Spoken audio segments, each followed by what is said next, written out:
Back once again. आज हम बात करेंगे 97th कॉन्स्टिट्यूशनल अमेंडमेंट एक्ट 2011 के बारे में।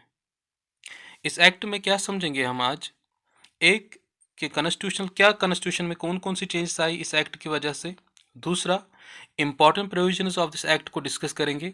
और थर्ड, इस एक्ट की नीड क्या थी, क्यों इस एक्ट को लाना पड़ा, वो डिस्कस करेंगे। आइए स्टार्ट करते हैं।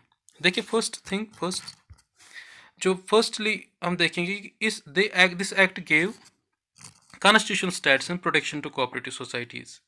कॉन्स्टिट्यूशन स्टेटस क्या होता है? कॉन्स्टिट्यूशन स्टेटस मीन्स कि अब इन कोऑपरेटिव सोसाइटीज के बारे में स्पेशल मेंशन होगा कॉन्स्टिट्यूशन में, and they derive their power from it. और कॉन्स्टिट्यूशन से ही आपकी कोऑपरेटिव सोसाइटीज अपना पावर जो होगा डिराइव करेंगी। ओके, अब देखते हैं कि अगर मैंने कहा कि कॉन्स्टिट्यूशन में इनका मेंशन होगा, तो कॉन्स्टिट्यूशन में कौन चीज आ गई, कहाँ पे इनका मेंशन होगा, वो हम देखेंगे। ठीक, देखिए कॉन्स्टिट्यूशन में 3 जगह पे चेंजेस आ गई इस एक्ट की वजह से। कितनी जगह पे? 3 जगह पे। फर्स्ट कहाँ पे? फर्स्ट आ गई फंडामेंटल राइट्स में। ठीक है, कौन से आर्टिकल में? आर्टिकल 19 में। आर्टिकल 19 हमें पता है कि राइट टू फ्रीडम। ठीक है, और राइट टू फ्रीडम में 6 पार्ट्स है, 6 पार्ट्स। उसमें right to freedom of speech and expression, freedom of assembly, freedom to form associations and unions, freedom of movement, free movement, freedom to reside in any part of the country, freedom of profession, और इसमें फिर exceptions भी है, लेकिन हम ये discuss करें 6 freedoms are there discussed in article 19। और 6th फ्रीडम में जो थर्ड फ्रीडम थी, freedom to form associations and unions, उसके आगे ये वर्ड्स जोड़े गए, freedom to form cooperative societies were inserted. Okay, कहाँ पे? आर्टिकल 19 में। कौन से पार्ट में? ए, बी और सी में, या थर्ड पार्ट में। ओके, देखिए नेक्स्ट, दूसरी जगह कहाँ पे? It included new directive principle of state policy. अब डीपीएसपी, आपको पता है डायरेक्टिव प्रिंसिपल्स क्या होते हैं? डायरेक्टिव प्रिंसिपल्स ये होते हैं, ये समझिए आप कि ये कॉन्स्टिट्यूशन इंस्ट्रक्शंस होते हैं या रिकमेंडेशंस होती है। किसको? स्टेट को, स्टेट लेजिस्लेचर को। ठीक है, क्यों? क्योंकि वाइल फ्रेमिंग देयर लॉज, क्योंकि जब आप लॉज बनाओगे, ये कॉन्स्टिट्यूशन उनको कहता है कि जब आप कॉन्स्टिट्यूशन इंस्ट्रक्शंस होते हैं, वाइल फ्रेमिंग द लॉज, जब आप लॉ बनाओगे तो ये चीज़ें आपको नज़र में रखनी है। ठीक है, ये ब्रॉडली कुछ पॉलिसीज़ होती है, उनको नज़र में रखनी है आपको वाइल फ्रेमिंग लॉज। ठीक, तो ये क्या कहता है? It included new directive principle of state policy on the, किसके लिए? Promotion of cooperative societies. तो कहाँ पे है इसको रखा गया? Article 43B। ठीक है, आप मुझे बताएं आर्टिकल 43A क्या कहता था? Article 43A was a participation of workers in management of industries. ठीक है, और आर्टिकल 43B जो है अब प्रमोशन ऑफ कोऑपरेटिव सोसाइटीज की बात करता है। तो इसमें क्या कहा गया एग्जैक्टली? जो वर्ड्स हैं वो ये है कि the state shall endure to promote voluntary formation. Voluntary formation क्या होता है? Autonomous type. ठीक, सॉरी, वॉलंटरी फॉर्मेशन ये होता है कि विदाउट एनी कंपल्शन, मतलब जो लोग चाहें वो इसमें ज्वाइन कर सकते हैं। Voluntary formation. ऑटोनॉमस मीन्स कि एक्सटर्नल इंटरफेयर, मतलब self governing functioning. Democratic means कि बाय द पीपल, यानी यहाँ पे बाय द मेंबर्स, जो मेंबर्स चाहें वही हो जाए वहाँ पे। ठीक, प्रोफेशनल मीन्स कि efficient management of cooperative societies. Is it okay? क्या कहते हैं? The state shall endure to promote voluntary formation, autonomous functioning and democratic control and professional management of cooperative societies। तो हो गई दो चीज़। एक हमने देखा कि फंडामेंटल राइट्स में एक इंसर्ट किया गया 19 में, आर्टिकल 19 में। और दूसरा हमने देखा कि directive principles of state policies में कोऑपरेटिव सोसाइटीज को मेंशन किया गया। ठीक, कहाँ पे? 43B में। अब थर्ड हमने देखना है, it added a new part of, कौन सा पार्ट?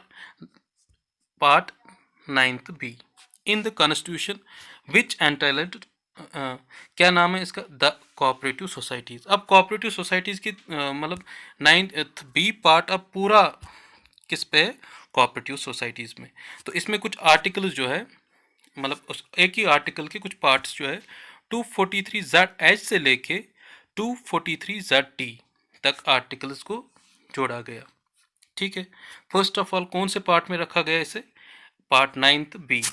तो अगर आपको याद होगा part 9th of constitution deals with the panchayat, part 9th A deals with the municipalities and part 9th B अब कोऑपरेटिव सोसाइटीज के साथ डील करेगा after this act of 97th amendment act.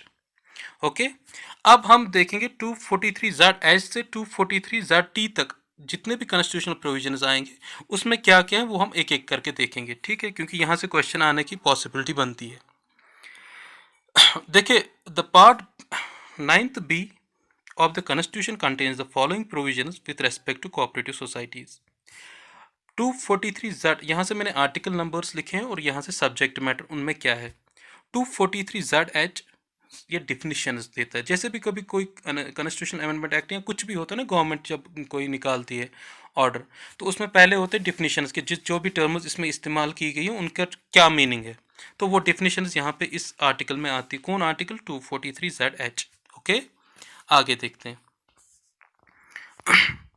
Article number 243(z)(h), H पर H के बाद आई आता है, ठीक।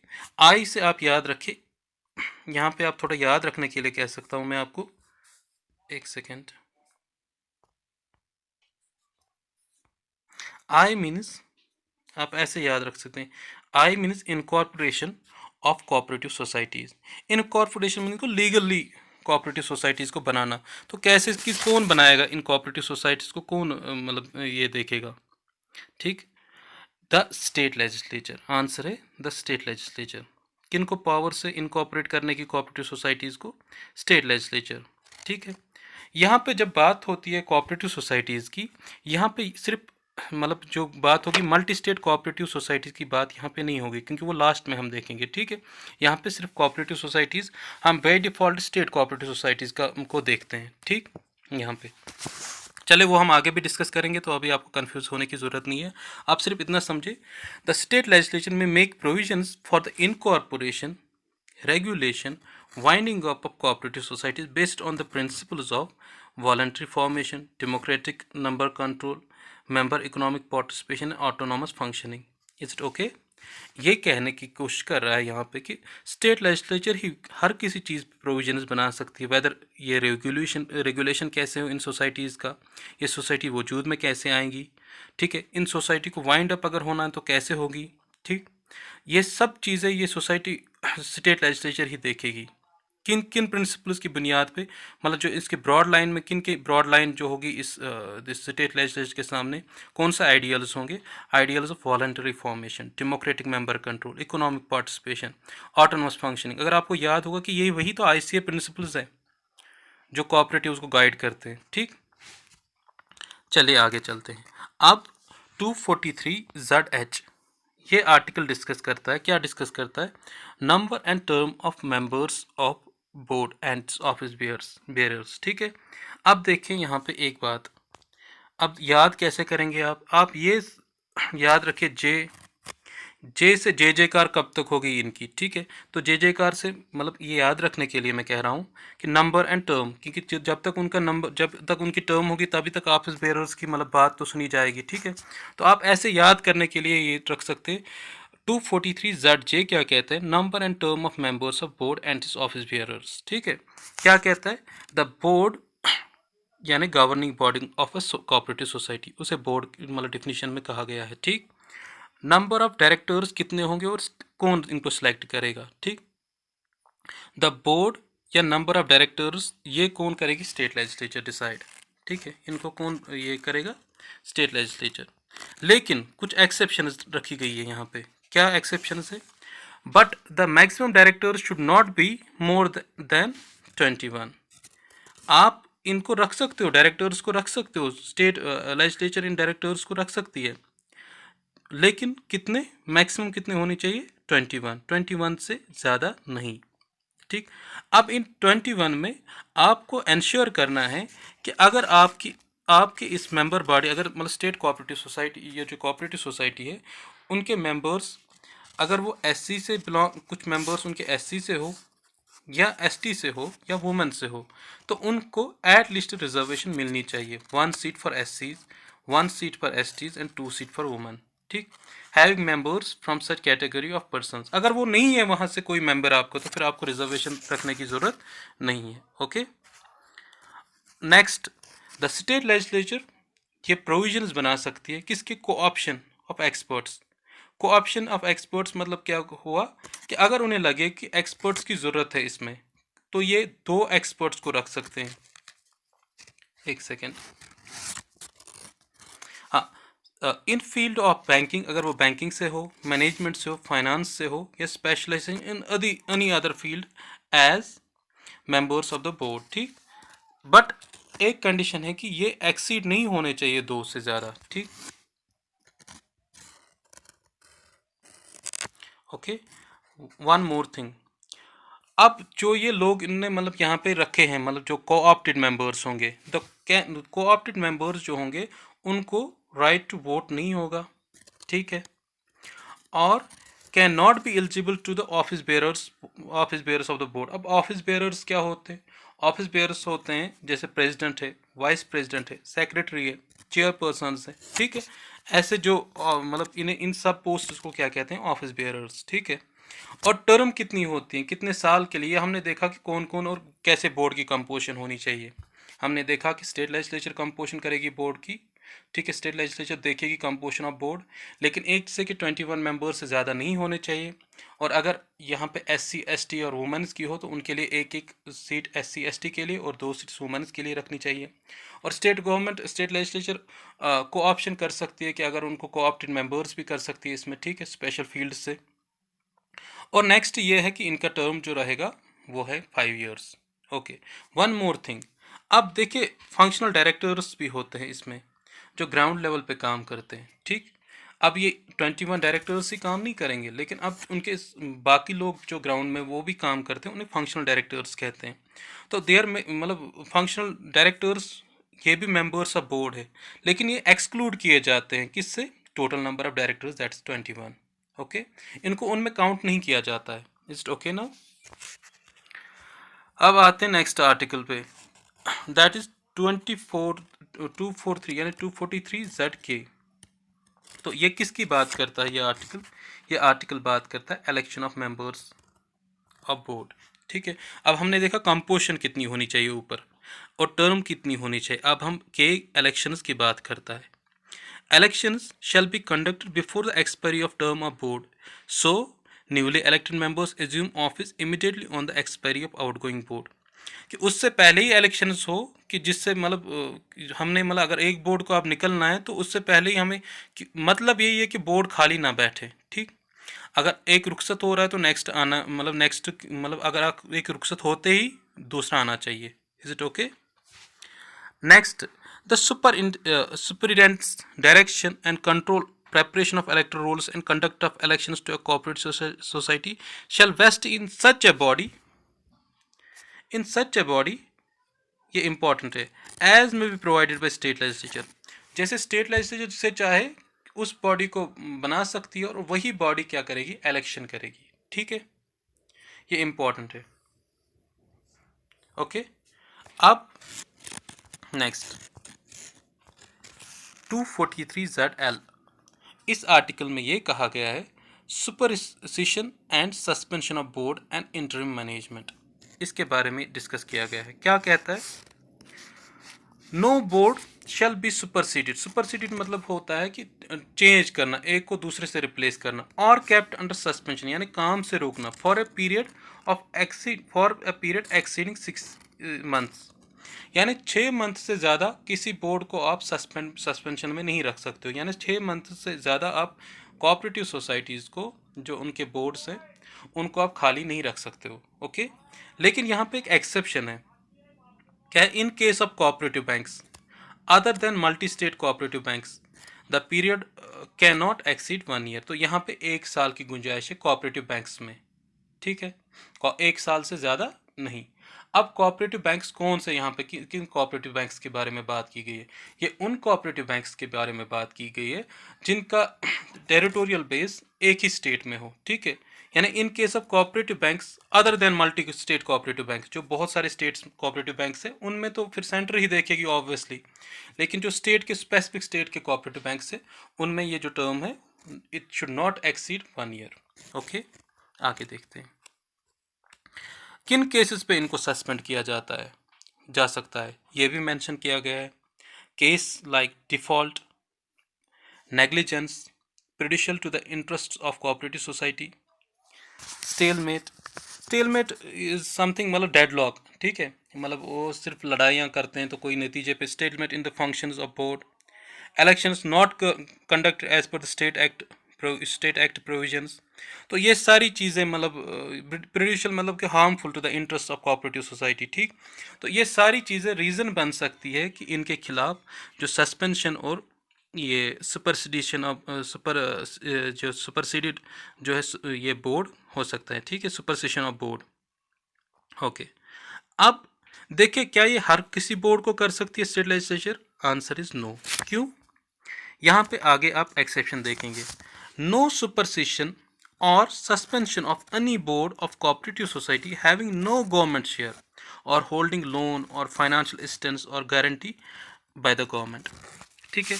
गवर्नमेंट से कोई ना पैसा लिया है, ना कोई लोन लिया है, ना कोई गारंटी ली है, तो उनके मामले में गवर्नमेंट उन्हें सस्पेंड, उनके बोर्ड को सस्पेंड नहीं कर सकती है। ओके, अब आगे देखते हैं। अब देखिए अगर अब ये बोर्ड सस्पेंड हुआ इन केस ऑफ सस्पेंशन और सुपरसेशन ऑफ बोर्ड, ठीक, तो फिर कौन चलाएगा कोऑपरेटिव सोसाइटी के बोर्ड के जो काम, मैनेजिंग अफेयर्स कौन देखेगा? तो एडमिनिस्ट्रेटर को अपॉइंट किया जाएगा, ठीक है। उस एडमिनिस्ट्रेटर को अब दो काम है। अब एक तो मैनेजिंग अफेयर्स उसने देखने हैं, मैनेज टू मैनेज अफेयर्स, जो बोर्ड काम करता है वो अफेयर्स देखने हैं उसे। और नेक्स्ट उसे ये करना है arrange for the conduct of election with in 6 months, और 6 मंथ्स के दौरान उसमें ये इंतज़ाम करने हैं कि इलेक्शंस हो, ये पॉसिबिलिटी करनी है कि इलेक्शंस हो। और जैसे ही इलेक्शंस होते हैं तो उसे क्या करना है, उसे हैंड ओवर करना है अपनी जो hand over the management to the elected board, यानी डेमोक्रेटिक प्रिंसिपल्स का ख्याल रखा जाएगा। ओके, चलिए आगे चलते हैं। 243ZM, इसमें किस बात की बात, इसमें ये बात की गई audit of accounts of cooperative societies, ठीक है, क्योंकि ऑडिट बहुत ज़रूरी है, ठीक है। कहते हैं ना, power corrupts and absolute power corrupts absolutely. तो अगर आप इतने पावर से, तो ऑडिट भी होना ज़रूरी है इनके लिए। अब ऑडिट कौन करते हैं, यहाँ पे आप देखेंगे थोड़ा कन्फ्यूजिंग है, लेकिन ये चेक एंड बैलेंस सिस्टम है। देखिए क्या है, मैं पढ़ता हूँ। State legislature can make provisions for the maintenance of audit accounts and auditing of such accounts at least once in a financial year।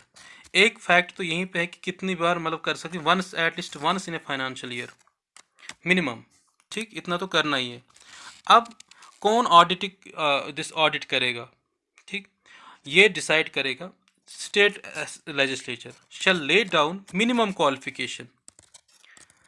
Qualification of and experience of auditor या auditing firm, ठीक, that shall be eligible, वही eligible होगी for the auditing of accounts of cooperative societies. यानी जो audit करेगी cooperative societies को, उसकी जो क्वालिफिकेशन होगी या एक्सपीरियंस होगी वो डिटरमाइन कौन करेगा? State legislature. ओके, अब ये होगा कि एवरी कोऑपरेटिव सोसाइटी, दिस एक second, every cooperative society audited by firm appointed by general body of the cooperative society। अब देखिए फिर से यही बात कहेगी कि general body of cooperative society जिस फर्म को चुनेगी वही फर्म ऑडिट करेगी। लेकिन अगर ये ऐसा होता कि जिस फर्म को चुनेगी वही ऑडिट करेगी, तो फिर तो ये मतलब फिर तो इसमें तो शक है, ठीक है। यहाँ पे और एक बैलेंस है, ठीक है, क्या है? बट द अपॉइंटेड ऑडिटर और firm shall be from the panel approved by the state legislature. ये ठीक है, ये चूज़ कर सकते हैं, अगर 10 पैनल स्टेट लेजिस्लेचर ने चूज़ की है तो उसमें एक पैनल को देख सकती है। लेकिन ये ज़रूरी है कि मतलब बॉटम लाइन यही है कि स्टेट लेजिस्लेचर यानी स्टेट गवर्नमेंट और कोऑपरेटिव सोसाइटी मिल के चूज़ करते हैं किसको? ऑडिटिंग फर्म को या ऑडिटर को, ठीक है। दैट मीन्स कि क्योंकि check and balance system ensure हो जाए। The accounts of every cooperative society shall be audited within the 6 months of the closing of financial year। यानी 31 मार्च क्लोजिंग ऑफ फाइनेंशियल ईयर है, तो विद इन 6 मंथ्स क्या करना है? The account of every cooperative society shall be audited, ठीक है। Okay, the audit report of N apex cooperative society shall be laid before the state legislature. अब apex क्या होता है? एपेक्स में इतना बताता हूँ आपको कि जिसको स्टेट वाइड, जिसका मतलब कोऑपरेटिव सोसाइटी के का जो कंट्रीब्यूशन हो वो स्टेट वाइड हो, ठीक है। अब खुद आप देखेंगे कि एक एपेक्स, ये आपकी होमवर्क है कि एपेक्स सोसाइटी बनने के लिए क्या क्या होना ज़रूरी है। ओके, आगे चलते हैं। अब देखेंगे 24 to 43 ZN, इसमें क्या कहा गया है, convening of general body meetings. ठीक, अब इसमें आगे देखते हैं स्टेट लेजिस्लेचर एनुअल जनरल। अब कौन कन्वीन करते हैं, दैट इज स्टेट लेजिस्लेचर। इसके बारे में भी कौन बताएगी, state legislature. Annual general body meeting of every cooperative society with in a period of 6 months from the close of financial year.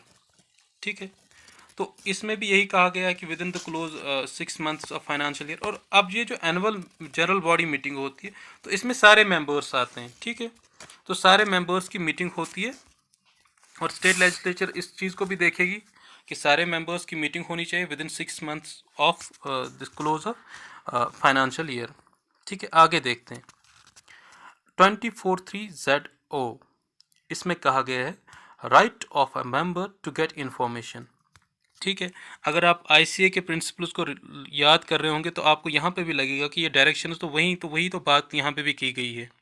ठीक, स्टेट लेजिस्लेचर में प्रोवाइड फॉर किसके लिए, access of every member of cooperative society to books. अब books से mention क्या है यहाँ पे, कोऑपरेटिव सोसाइटी के रिलेटेड इन्फॉर्मेशन या कोई मतलब जो इसके बारे में लॉज बाय लॉज उनकी books, information of accounts of cooperative society. कोई भी मेंबर कोऑपरेटिव सोसाइटी को ये एक्सेस होना चाहिए कि वो इन्फॉर्मेशन कलेक्ट कर सके अपनी सोसाइटी के बारे में। Participation of members in the management of cooperative society. ठीक है, education and training of its members. ठीक, तो ये स्टेट लेजिस्लेचर को देखना है ये चीज़ें। ठीक, अब हम देखेंगे 243(ZP) यानी रिटर्न्स। अब रिटर्न्स में देखेंगे क्या होता है। इसमें यह है कि इसमें कहा गया है कि every cooperative society shall file returns within 6 months of the close of financial year to the authority designated by the state government।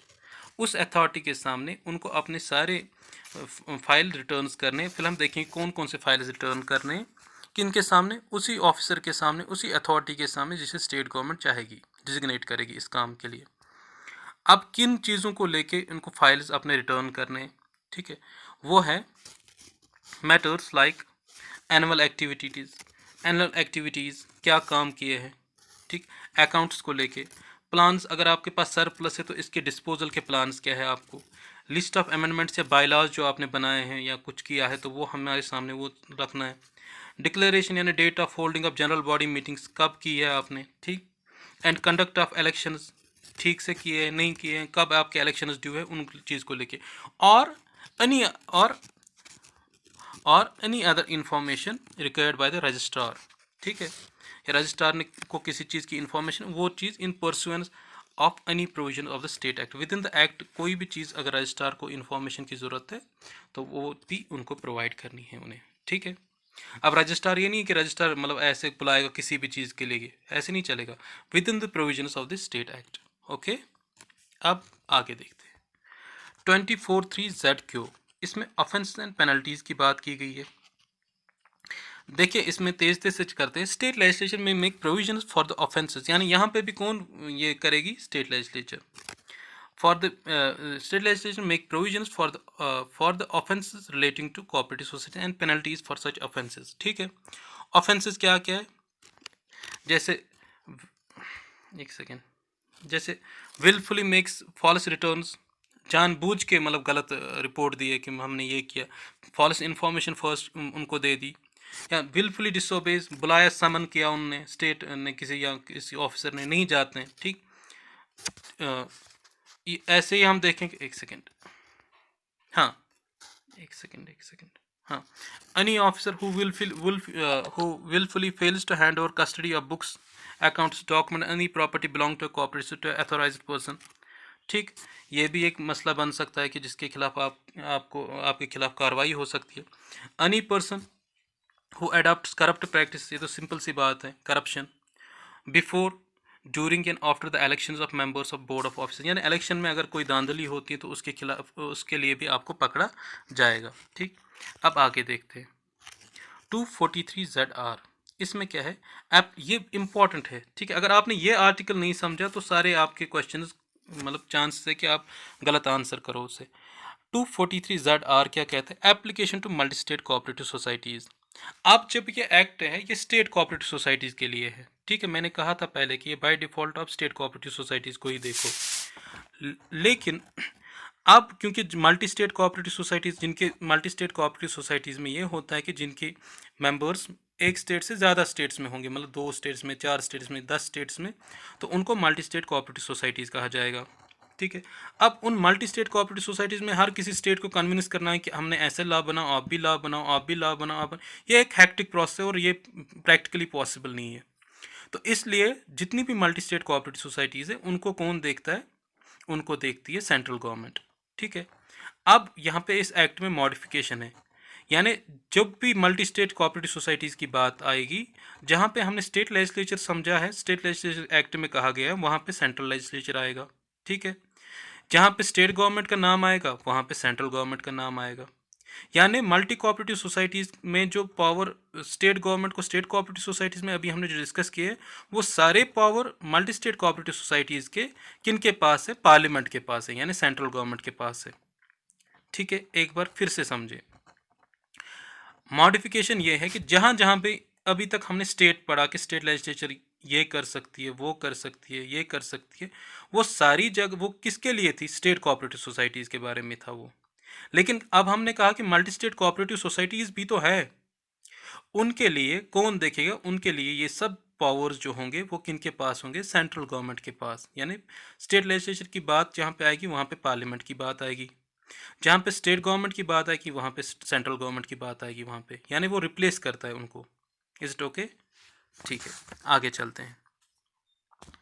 अब ये सारे लॉज जो थे, 243 ZS कहता है कि एप्लीकेशन टू यूटीज क्या होगा, यहाँ पे कहते हैं कि the provision of this part shall apply to UTs, but the president the president may direct that the provisions of this part shall not apply to UT specify through the notification. कहने का मतलब ये है कि ये सारी चीज़ by default apply होती है यूटीज़ पे भी, लेकिन एक कंडीशन ये है कि प्रेसिडेंट को अगर लगे कि कोई चीज़ यूटी में नहीं रखनी है तो उन्हें वो एक ऑफिशियल नोटिफिकेशन निकालेगा कि ये चीज़, इस एक्ट का ये चीज़ यूटी पे मतलब अप्लाई नहीं होगा, तो बाकी चीज़ बाय डिफ़ॉल्ट अप्लाई होंगे यूटीज़ पे भी, ओके। अब देखेंगे और एक बात, लास्ट वाला 243 ZT यानी continuance of existing laws.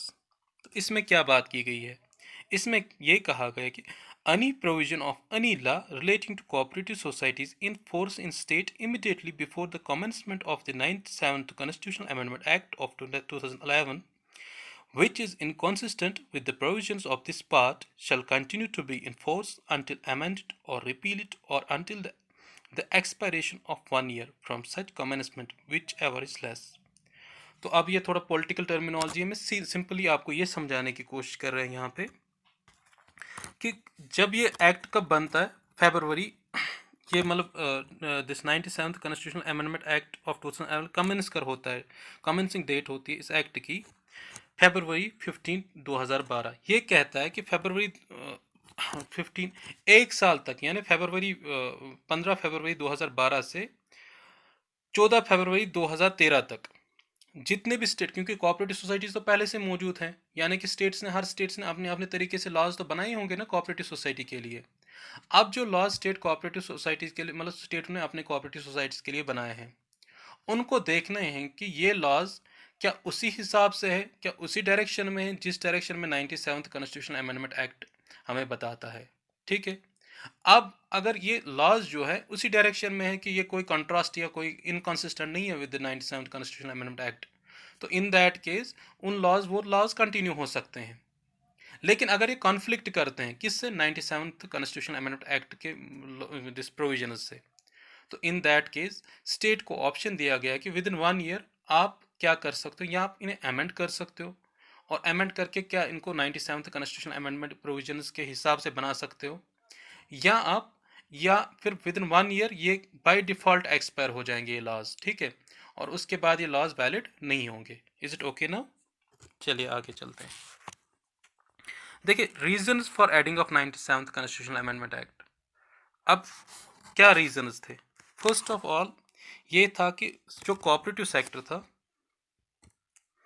Cooperative sector बहुत ही ज़्यादा सिग्निफिकेंट रोल प्ले करता था इंडियन इकोनॉमी में। Not just in economy, development of economy, लेकिन इससे जो मास से जुड़े हुए हैं वो बहुत ज़्यादा थे। ठीक है। और लेकिन अब अगर ये इतना इम्पोर्टेंट है लोगों को, मतलब कोऑपरेटिव में डेमोक्रेटिक कैरेक्टर है, तो ये प्रायोरिटी होती है गवर्नमेंट को ऐसे सेक्टर को अपलिफ्ट करना। जब इसको नज़दीक से गवर्नमेंट ने देखा तो इसमें कुछ खामियां नज़र आई। खामियां क्या थी? कि इलेक्शंस पोस्टपोन होते थे। जब इलेक्शंस पोस्टपोन होते थे तो जो या एडमिनिस्ट्रेटर्स रखे जाते थे वो वहीं पे रहते थे, एक ही जगह पे, उनको कोई निकाल ही नहीं रहा था ना कोई। जब इलेक्शंस भी नहीं होंगे तो ऑब्वियसली बात है कि मैनेजमेंट में एफिशिएंसी तो नहीं आएगी ना, क्योंकि लोगों को डर ही नहीं है कि हमें, मतलब मेंबर्स को डर ही नहीं है कि हमें रीएलेक्ट किया जाएगा। उनको पता है कि हम यहाँ पे परमानेंट ही बैठे हैं अब। तो वो अकाउंटेबल फील नहीं करते हैं, और जब वो अकाउंटेबल फील नहीं करते हैं तो उनमें प्रोफेशनलिज्म की बात ही नहीं है उनकी। फिर ओवरऑल क्या होता है कि लो प्रोडक्टिविटी आती है। ये एक मसला था। तो अब इससे बचना कैसे था? अब क्योंकि स्टेट चाहती थी कि मतलब यहाँ पे ऑटोनॉमी आए, डेमोक्रेटिक फंक्शनिंग आए, प्रोफेशनल मैनेजमेंट आ जाए। तो ये भी एक रीज़न था कि अगर इन सब चीज़ों को ख़त्म करने के लिए, और हमें इन सब चीज़ों की जगह प्रोफेशनल मैनेजमेंट चाहिए, डेमोक्रेटिक कैरेक्टर चाहिए कि जहाँ पे इलेक्शंस हो और रेस्पॉन्सिबल हो ये मेंबर्स, ये बोर्ड मेंबर्स जो है अपने कोऑपरेटिव सोसाइटी के मेंबर्स को। ठीक है। क्योंकि democracy is all about rule of people. अगर यहाँ पे आप रूल ऑफ मेंबर्स कह सकते हैं कोऑपरेटिव सोसाइटीज़ के। ठीक। नेक्स्ट ये था कि जो कोऑपरेटिव्स है वो स्टेट लिस्ट में है, 7th शेड्यूल में है। ठीक है, एंट्री 32। अब जब ये स्टेट लिस्ट में है तो अब स्टेट में, हर किसी स्टेट में अब अपने अपने चैलेंजेस होते हैं। कुछ स्टेट प्रॉस्पेरस है, कुछ स्टेट कम प्रॉस्पेरस है। Regional divide is also there. तो एक uniformity cooperative sector, cooperative societies में लाना बहुत ज़रूरी समझा जाए, मतलब समझा गया यहाँ पे। तो ये भी एक नीड बनी कि कोऑपरेटिव, एक जब हम 90 कॉन्स्टिट्यूशन अमेंडमेंट एक्ट करेंगे तो ये सारों के लिए मतलब एक ही साथ में एक डायरेक्शन होगी। ठीक। ये भी एक नीड थी यहाँ पे। थर्ड की सेंट्रल गवर्नमेंट जो थी, central government was committed to ensure that the cooperative societies function in democratic, professional and autonomous and economically sound manner। तो ये उनके, मतलब ये चाहते थे कि ऐसा हो। अब ये वर्ड्स हमने बहुत बार इसमें लेक्चर में एक्सप्लेन किए हैं। तो मैंने ये चीज़ें क्यों यहाँ पे डिस्कस की है, तीन चीज़ें, क्योंकि मैंने कोई पेपर देखा कोऑपरेटिव सोसाइटीज़ का, प्रीवियस ईयर पेपर। उसमें ये डिटेल कहा गया था कि कौन से तीन फैक्टर्स थे जो रेस्पॉन्सिबल थे किसके लिए, for the reason, for the this 97th constitutional amendment act. तो इसलिए मैंने ये चीज़ें भी यहाँ पे डिस्कस की। ठीक। होप कि आपको ये अंडरस्टैंड हुआ होगा। Thank you and all the best.